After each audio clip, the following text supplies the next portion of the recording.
राजस्थान के विधायक बने थे और आपने जनता ने अब आपको दिल्ली भेजा है, तो बिल्कुल डेफिनेट रूप से दिल्ली के अंदर ये प्रस्ताव आपके कर कमलों द्वारा भी प्रदेश का होगा। संमित करते हैं राजकुमार जी को।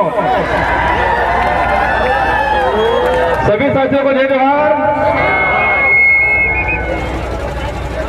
गोविंद गुरु महाराज को नमन। इस आदिवासी अंचल में काम करने वाले इस समुदाय के स्वाभिमान हक अधिकार की लड़ाई लड़ने वाले टाटिया मामा भील भक्ति के माध्यम से समाज में जन जागरण करने वाले संत सुरमाल महाराज, मावजी महाराज और साथ ही इस इलाके के अंदर मामा बालेश्वर, जिन्होंने आदिवासी बाहुल्य क्षेत्र के अंदर इस समाज को एकजुट करके इस समाज के लिए, हक अधिकार के लिए, स्वाभिमान के लिए अंग्रेजों से लड़ाई लड़ी, राजा रजवाड़ों से लड़ाई लड़ी। इन समस्त महापुरुषों को, इन गुरुओं को नमन करते हुए मेरी बात को शुरू करना चाहूंगा। आज ये जो कारवां बड़ा है, रास्ते में लोग आ रहे हैं, ये किसी के बुलाए हुई भीड़ नहीं है। ये 1500 आदिवासी 17 नवंबर 1913 को जो शहीद हुए थे, उनका खून है और वो बदला लेने के लिए आई हुई है यहाँ के। वो सपना पूरा करना है हमें। बड़े दुख की बात है कि 1913 में एक ही दिन में लाखों की जो संख्या इकट्ठी हुई थी गोविंद गुरु महाराज के नेतृत्व में, इसी पहाड़ी पे, इसी पहाड़ों पे आसपास के। और उस समय तत्कालीन जो राजा रजवाड़े अंग्रेजों की मदद से गोलियां चलाई और इस नरसंहार में इस पहाड़ी पे महिला भी थी, बच्चे भी थे, बड़े बुजुर्ग भी थे, जवान भी थे। और एक ही दिन में अगर 1500 लोग, 1500 के करीब लोग एक साथ मरते हैं, तो आसपास का जो मध्य प्रदेश, वर्तमान में राजस्थान, गुजरात, महाराष्ट्र, जो उस समय बिल टेरिटरी के नाम से जाना जाता था, उस इलाके में क्या स्थिति बनी होगी। हम देखते हैं हमारे गांव में, अगर गांव में कहीं एक्सीडेंट हो जाता है कि व्यक्ति मरता है, तो पूरे गांव को तकलीफ होती है, पूरा गांव दुखी होता है, पूरा गांव शोक व्यक्त करता है। और जिस परिवार का व्यक्ति की डेथ हुई है, वो परिवार सालों तक ऊपर नहीं आ पाता है। तो इसी पहाड़ी पे 1500 आदिवासी एक साथ मारे गए 1913 के दौरान। तो इस इलाके में कितना मातम छाया होगा, कितना डर घुसा होगा, कितना दुख हुआ होगा। ये जो गांव पड़ा था, वो गांव आज तक नहीं भरा है। तो वो लड़ाई किसकी लड़ रहे थे? मैं इन इतिहासकारों को कहना चाहूंगा, जिन इतिहासकारों ने बिल प्रांत की मांग को लेकर यहाँ पर भक्ति के माध्यम से आंदोलन खड़ा किया था। भक्ति के माध्यम से उद्देश्य था, अंग्रेजों से लड़ाई थी कि हमारा अलग से बिल प्रांत दिया जाए, ये उद्देश्य था। माध्यम भक्ति था। भक्ति के माध्यम से बिल प्रदेश की जो लड़ाई लड़ी जा रही थी उस समय, और उस इतिहास को, उस सच्चे इतिहास को कई इतिहासकारों ने 2-4 लाइनों में सिमट दिया, कह दिया कि भक्ति आंदोलन हो रहा था और 1500 आदिवासी मारे गए। इस देश का तो ठीक है, लेकिन विश्व का एक भी इतिहास ऐसा नहीं मिलेगा, एक भी घटना ऐसी नहीं मिलेगी जहां सिर्फ भक्ति की जा रही थी और गोलियां चलाई थी। आपने केने गले उतरे। अगर हमारे पूर्वज सिर्फ नर्ग बजाड़ता, भजन करता, सिर्फ भक्ति करता, तो क्या इस बात से अंग्रेजों को दिक्कत थी क्या? भक्ति करने से सिर्फ दिक्कत नहीं थी, लेकिन भक्ति के माध्यम से समाज को जागरूक करके अलग बिलराज कायम कर रहे थे, उस बात से उन लोगों को दिक्कत थी।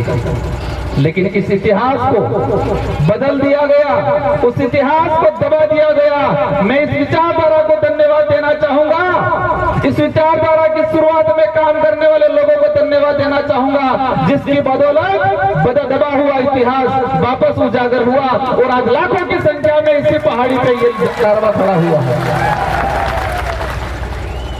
इस कारवां के साथ हर समुदाय का व्यक्ति यहाँ प्रतिनिधित्व कर रहा है, माइनॉरिटी का भी है, एससी समुदाय का भी है, ओबीसी का है, कई जनरल के भाई भी हैं।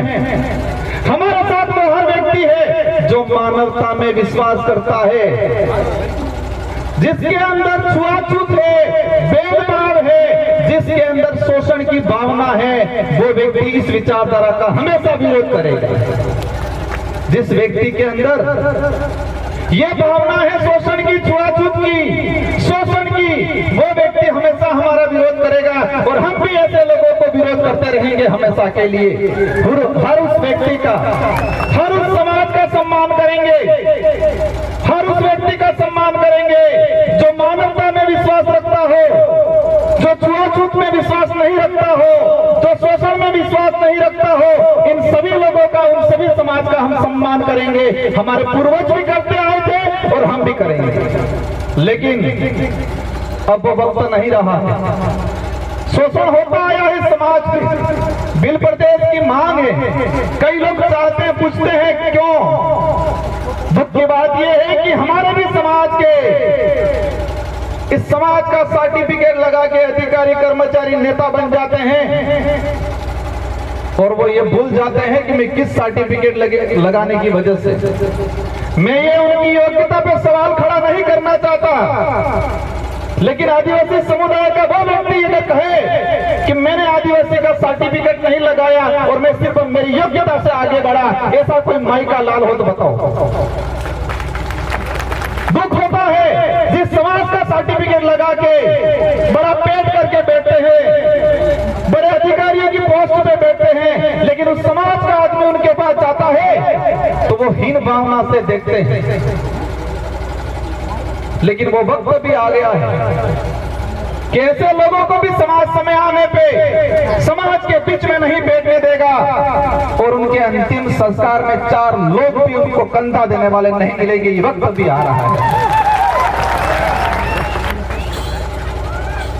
आज जो समाज की स्थिति बनी हुई है, बिल प्रदेश की डिमांड इसलिए है, बिल प्रदेश नहीं बनने से हमारा आदिवासी समुदाय कुछ राजस्थान में हो गया, कुछ मध्य प्रदेश में, कुछ महाराष्ट्र में, कुछ इधर गुजरात में, और उसी की वजह से हमारा समुदाय 4 हिस्सों में, 4 राज्यों में बटा। उस वजह से हमारी संस्कृति का विनाश होने के कंगार पे चली गई, हमारा इतिहास दबा दिया गया और हमारा जो भौगोलिक क्षेत्र है, इस भौगोलिक भूखंड के अंदर जो खनिज है, उन खनिजों को निकाल के 4 राज्यों का राजकोष में जमा किया और आदिवासियों को इसका फायदा आज तक नहीं मिला। सबसे बड़ी बात यह है, देश के अंदर कुपोषण का आंकड़ा निकाल के देखें,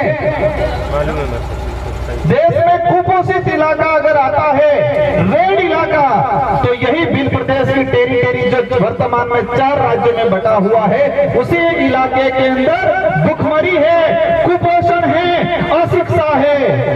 और उसके जिम्मेदार उस समय तत्कालीन जो लोग राज्यों का पुनर्गठन करते थे, राज्यों का निर्माण करते थे, उन लोगों ने इस समुदाय के साथ अन्याय किया गया है। कई लोग कहते हैं कि नई पार्टियां, नई विचारधारा के लोग इस मांग को कर रहे हैं। हम तो 1913 में जो गोविंद गुरु महाराज ने जो मांग रखी थी, जिनके लिए 1500 आदिवासी शहीद हुए थे, उसी मांग को हम आगे बढ़ा रहे हैं। हम कोई नया काम नहीं कर रहे हैं। और इस बात को लेके कांग्रेस के भी कई नेताओं ने ये बात रखी है और वर्तमान में टीएडी मंत्री, और देखा है मैंने राष्ट्रीय पार्टियों के अंदर टीएडी मंत्री वो बनाया जाता है जो किसी के इशारे पे चलता है। उनको पर्ची पकड़ा दी जाती है और उनसे पढ़वा दिया जाता है। ऊपर मार खाली है बिल्कुल ऊपर मार जाते कि नहीं बोली। नंदलाल जी मीणा टीएडी मंत्री थे, भाजपा से ही बिलोंग करते थे।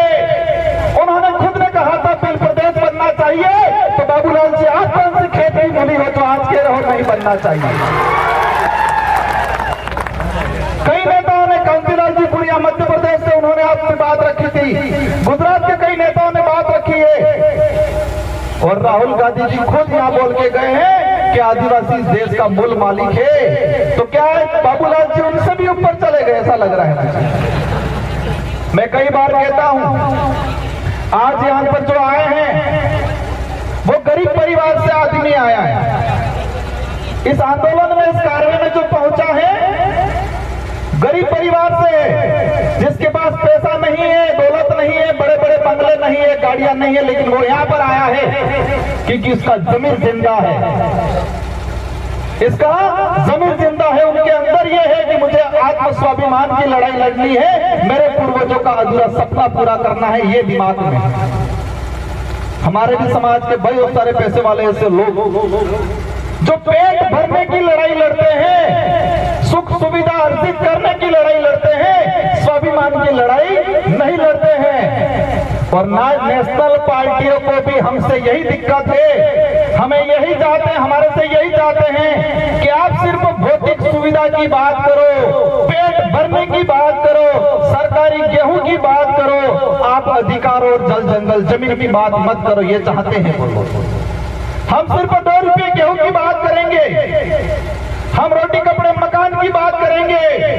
अगर यही बात करते हैं तो किसी पार्टी वालों को हमसे दिक्कत नहीं है, लेकिन हम जल जंगल जमीन की बात करते हैं उनको दिक्कत हो जाती है। हम धर्म की बात करते हैं उनको दिक्कत हो जाती है, और धर्म की बात करते ही पूरे आग बबूला हो जाते हैं, पूरा फपड़ जाते हैं ये लोग। फपड़ते नहीं फपड़ते, मदन दिलावर जी फपड़ गए थे, लेकिन आज पता था मानगढ़ की धरती पे आदिवासी समुदाय एकजुट हो रहा है और उनकी पार्टी का ऊपर से प्रेशर था। और 2 महीनों बाद उनको कहना पड़ा कि मैं खुद आदिवासी हूं, मेरे पापा दादा सीतामाता अभ्यारण्य में रहते थे, ये बोल के चले गए। प्रतापगढ़ वाले साथियों, खोजना पड़ेगा उनके बाप दादा सीतामाता अभ्यारण्य में कहां रहते थे, क्या वो भी झूठ बोला कि नहीं बोला, इस पर भी अब जांच कराएंगे हम लोग। इनको छोड़ने वाला नहीं है। उस कौम को छेड़ा तुमने, जिस कौम ने अंग्रेजों से लोहा लिया, मुगलों से लोहा लिया, राजा रजवाड़ों से लोहा लिया, ये बात अलग है। हमारा समुदाय भोला है, सीधा है, हम दयालु हैं। उसी बात का कई लोगों ने हमारे साथ फायदा उठाया है, लेकिन अब वक्त नहीं रहा, हम चतुर हो गए हैं, सावधान हो गए हैं। अब ये लड़ाई लड़ने वाली, हम सिर्फ नेता एमएलए एमपी बनाने तक सीमित रहने वाले नहीं है। जिस तरह गोविंद गुरु महाराज का भक्ति के माध्यम से बिलराज कायम करने का उद्देश्य था, इसी तरह हम भी हमारा एमएलए एमपी बनाने के माध्यम से बिलराज कायम करने का हमारा जो लक्ष्य है वो पूरा करने वाले हैं। मैं इस कमांडाल में विराजमान सारे साथियों से अनुरोध करना चाहूंगा, हम यहाँ पर आ गए, तालियां बजा दी, हमने 1-2 सेल्फियां ले ली, इंस्टाग्राम पे चढ़ा दिया, वहां तक सीमित नहीं रहना है। सबसे पहले हम सबको मजबूत होना है और मजबूत दिमाग से होना है, क्योंकि कई बार हम कहते हैं आंख से अंधा है, कानों से बहरा है, इसको हम समझा सकते हैं, लेकिन दिमाग से अंधा है, उसका इलाज नहीं हो सकता है। आंख से अंधा है, कानों से अंधा बेरा है, पैर से विकलांग है, हाथ से विकलांग है, उसको हम रास्ता दिखा सकते हैं, वो बात मान लेगा। लेकिन जो दिमाग से विकलांग है, उसका इलाज नहीं है। तो हमारे आसपास भी ध्यान रखना है, दिमाग से विकलांग कौन है। और देखा है ये राष्ट्रीय पार्टी वाले अधिकतर दिमाग से विकलांग हैं। उनको पर्चियां पकड़ाई जाती है, उनको बुलवाया जाता है, उनको खुद को नहीं पता है हम क्या बोल रहे हैं, क्योंकि वो दिमाग से विकलांग है। अगर दिमाग से विकलांग नहीं होते तो अपने विवेक से सोचते हैं ये सही है, गलत है। बाबूलाल जी आज कह रहे हैं, लेकिन उनको यह नहीं पता कि नंदलाल जी मीणा खुद चाहते थे बिल प्रदेश बनना चाहिए, और कई बार उन्होंने ये स्टेटमेंट दिया गया, क्योंकि वो दिमाग से विकलांग। हम सबको पढ़ाई करनी है। और मैं इस मंच से कहना चाह रहा हूं, केंद्र सरकार से बहुत जल्दी बिल प्रदेश को लेके एक कमेटी गठित करके इसका एक क्राइटेरिया कितना है, इसके हमारे लिए पूरी कमेटी गठित करके काम कराने की कोशिश रहेगी बहुत जल्दी। और साथ ही आप लोगों को भी हमारे बच्चों को पढ़ाना है, क्योंकि शिक्षा ही वही हथियार है। अब गोलियों से या बंदूकों से या तीर कमान से काम हमारी कल्चर से जुड़ा रहेगा। वो अब लड़ाई कलम से लड़ी जाएगी। हमें पढ़ाई करनी है, खा पी के मजबूत रहना है और आसपास के जो दिमाग से विकलांग है उनको समझाने की कोशिश करनी है। आज जो वर्तमान स्थिति बनी हुई है, धर्म की बात को लेकर चिढ़ते हैं हम लोगों से। मुझे लग रहा है संचालक महोदय साहब रुकने की कोशिश कर रहे हैं। इन लोगों की पॉलिसी है धर्म के नाम से लड़ाओ, लेकिन हमें ध्यान रखना है, हमें धर्म के नाम से नहीं लड़ना है, न धर्म के लिए लड़ना है। हमको जल जंगल जमीन के लिए लड़ना है, धर्म के लिए नहीं लड़ना है। आदिवासियों को आदिवासियों से खत्म करने की नीति अपनाई जा रही है। आदिवासियों को आदिवासी से खत्म करने की नीति अपनाई जा रही है। और उस नीति में पहला उनका जो उद्देश्य है, पहला उनका हथियार है, वो धर्म है। और उसका उदाहरण हम देख चुके हैं मणिपुर के अंदर। आदिवासी ने आपस में मारा काटा। वो जमीन की लड़ाई कम थी, वो धर्म की लड़ाई ज्यादा थी। वही आदिवासी कुछ ईसाई बना दिए गए, कुछ कट्टर हिंदू बना दिए गए, और वही नीति कुशलगढ़ में चल रही है। पूरे उदयपुर संभाग का अगर देखते हैं, आरएसएस की सबसे ज्यादा शाखा बासड़ और कुशलगढ़ में है। और दूसरा भी जो मामला चल रहा है वही है। हम किसी भी धर्म का विरोध नहीं कर रहे, लेकिन हमारे समुदायों को मानसिक रूप से गुलाम बनाने का अगर कोई काम कर रहा है और समुदायों को मानसिक रूप से गुलाम बना के आपस में लड़ाने का काम कर रहा है, वहां हम खड़े रहेंगे और बोलेंगे। मणिपुर के अंदर लड़ाया, वही बाबूलाल जी जाडोल के अंदर लड़वाएंगे। और हमने अभी ये नहीं संभाला तो आने वाले समय के अंदर हमारा समुदाय जमीन के लिए, हक अधिकार के लिए, आरक्षण के लिए, स्वाभिमान के लिए नहीं लड़ेगा, धर्म के लिए लड़ेगा। हम धर्म पूर्वी लोग हैं। हम गोविंद गुरु महाराज, संत सुरमार महाराज, मावजी महाराज को मानने वाले लोग हैं। हमें दूसरे के किराए के धर्म में रहने की जरूरत नहीं है। इसलिए हम सबको मजबूती से खड़े रहना है। और आज जो आए हैं, हम समाज चाहेंगे, कुछ असुविधा हुई होगी। आज मैं एक एमपी हूँ, हमारे 4 विधायक हैं, और हम आज से कह के जाना चाहेंगे अगली बार बहुत शानदार व्यवस्था मिलेगी आप लोगों को। और कोशिश रहेगी, और आप सबको मिलकर कोशिश करनी है कि अगली बार ये पहाड़ी तो ठीक है, लेकिन वो पहाड़ी भी डग जाए, इतना कारवा बढ़ाना है इस बार। मोदी जी भी मजबूर हो जाए सोचने के लिए कि बिल प्रदेश के वासी जग चुके हैं, और इस कार्य में हम हर समुदाय को साथ में लेंगे। इस इलाके में रहने वाले कोई भी समुदाय हो जो मानवता में विश्वास करता है, हमारे पूर्वजों ने भी साथ दिया था। आज देश के अंदर महाराणा प्रताप को महान राजा माना जाता है।